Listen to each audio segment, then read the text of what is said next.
Welcome back here to Art, Florida. Early voting starts on Monday, and the people of Lake Worth Beach, Greenacres, Palm Springs, and the surrounding areas have a decision to make on who should represent them on the Palm Beach County Commission. They can re-elect a Governor DeSantis-appointed Republican who has held the seat since 2023, Michael Barnett, or elect the former mayor of Greenacres, Democrat Joel Flores.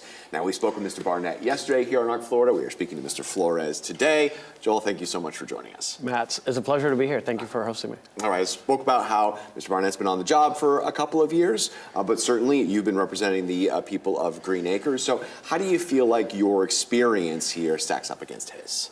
Well, that's a great question. I have 2 terms that I've served the city of Greenacres, and I have a proven track record of the things that we can do, not only in Greenacres, but in District 3. So I think I have proven leadership, someone who's been there for the community, has been deep-rooted in Greenacres and District 3 for well over 20 years. I understand the needs of my community, and I think what sets me apart is that I truly care about my people. Yeah, certainly one thing that I know a lot of the people care about is finding affordable housing. When we talk about District 3, we're talking about a lot of the people that are kind of like the backbone of Palm Beach County. A lot of people that work as firemen, police officers, working, across our county. How do we find more affordable housing for them? Absolutely. These are our teachers. These are our firefighters, our police officers. When I got elected in 2017, a 2-bedroom apartment was $1,200. Today, you can't find anything in Greenacres for less than $2,500. So it's a serious issue. It's an issue that has been long overlooked at the county, and it's about time that we make it a priority. I advocated for getting a $200 million bond that we have available and ready to use. And it's been 2 years and we still haven't done anything. So we need people that can hit the ground running, who has the experience, who has a 6-point strategy or a plan to make sure that we implement some of these changes. We need inventory quickly. We need to make sure that we create code that is progressive and it's going to meet the needs of our community.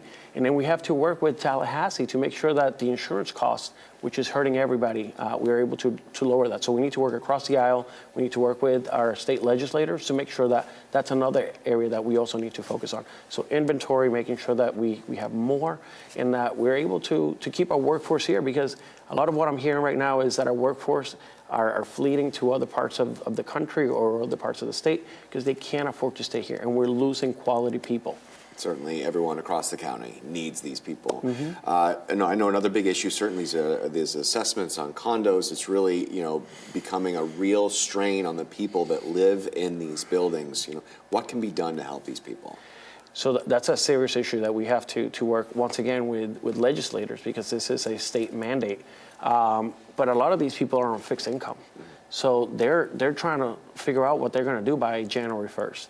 So we really need to make sure that by the end of the year, the legislators understand, maybe call in a special session, put a halt to the legislation that they put forth, and hopefully give them a breather, time to collect themselves and be able to create a plan for themselves.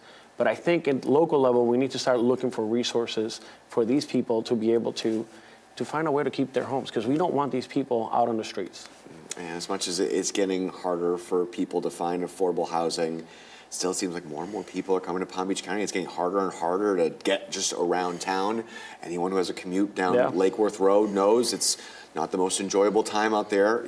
How do we make transportation and getting around our county easier? Yeah, I think this is an issue that I've been preaching on for about 2 years now.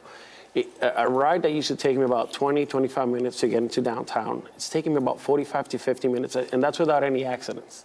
So it's a serious issue that we're contemplating. Our problem is that we're in an infrastructure that was built for 1980, 1990, and yet we're in 2020, and we're still working with the same infrastructure. We need to create a strategy, have a clear plan of how we're going to grow in a smart way that facilitates our growth of 2030, 2040, because what we're seeing is people want to live in Greenacres. We live in paradise, but we need to make sure that we have plans in place for the future growth that we're facing. Certainly, I know a lot of people come, a lot of people want to live there. However, just like a lot of our neighborhoods, there's certainly crime issues in District 3. Our I-team has uncovered more information about the brothels in Lake Worth. We've been covering that here for a few months. So what do you see as a top priority to keep the neighborhoods safe in District 3? So we need to continue to work with law enforcement, with Sheriff Bradshaw and the state attorney's office. We have to make sure that our people are communicating to us if they see something that's wrong.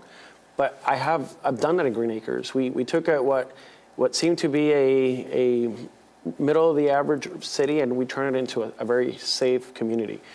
We invested the resources, making sure that we invested in community officers, making sure that they're out there figuring out what's happening in our neighborhoods. And I think that's what we need. We need to continue to make an investment, make District 3 a priority, work hand in hand with law enforcement, make sure that we are facilitating their needs. And I think overall, I know some of the issues that are in District 3, I get a lot of calls.